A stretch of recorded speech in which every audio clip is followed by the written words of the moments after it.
The Amazing Spider-Man issue 8 sees Dave Macaulay meet with Odessa Drake in a club to talk business. Dave says that while Odessa ranks in the top 5 wealthiest people on the East Coast, she could have so much more, and thanks to his firm, which specializes in aggressive investments, Odessa could become Tony Stark rich. Odessa says that most of her family's money isn't publicly known, and Dave says that he can help with that. Odessa, however, presents him with a file, having done research of her own on his mining company that is burning East African villages, and the SEC officers on his payroll that make him look like a legitimate firm. Dave tries to back out of their talk, but soon learns the entire club is run by Odessa and that they are all watching him. The people subdue Dave, and Odessa reveals that she is with the Thieves Guild, and that while they don't care how Dave made his money, they want him to pay his dues. Dave refuses, thinking that the Thieves Guild is a made up organization and he won't give up any of his money, and Odessa says that they will need to collect the best way they can, leaving Dave at the hands of her men. At the Avengers mansion, Jarvis shows around a young man named McGill who has been hired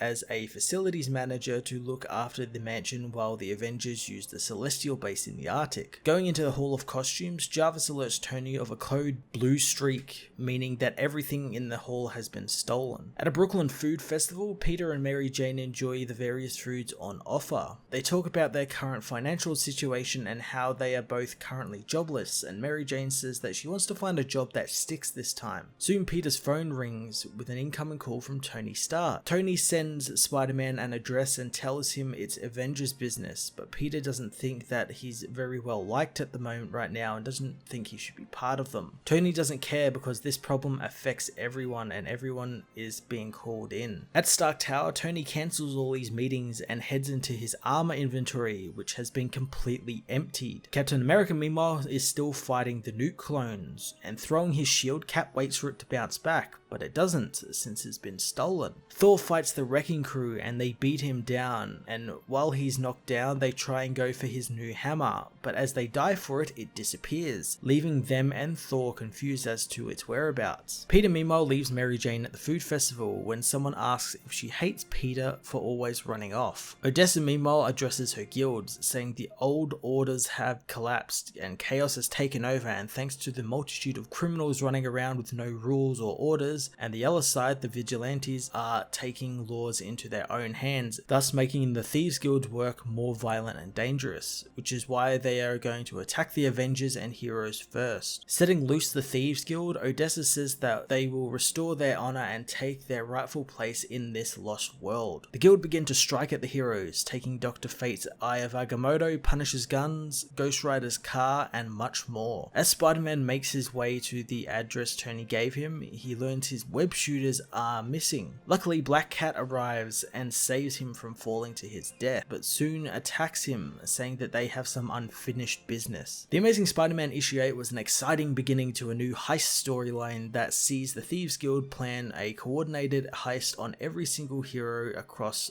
America and the world. This is such an awesome premise for a story, let alone a Spider-Man story, and to top it off we have Blck Cat making a return this week, as well as in the video game Spider-Man she made a return, and this is quite good timing on that, I must say, and she seems to have a bone to pick with Spider-Man, which is really cool. I always like when Blck Cat shows back up, and I'm interested to see what her deal is. I think the Thieves Guild have been criminally underused recently, so I'm glad Nick Spencer is bringing them back in a fun way, and I can't wait to see how they stole everything and what they plan on doing with it all. I'm going to give this issue a 9 out of 10. Hey everyone, thanks for watching my newest video. If you enjoyed it, you might also like to check out my other reviews here on my channel. You can also follow me on various social media platforms like Twitter by searching Matt_FOS, or even join the Comic Multiverse Discord server and chat with other comic book fans, including myself and Joel from Cape Joel. Want cheap comics and trades? Head over to the book depository with the link in the description to get the cheapest trades and comics around, along with free shipping anywhere in the world. Until next time, this has been Matt of the Fortress of Solitude. Thank you so much for watching.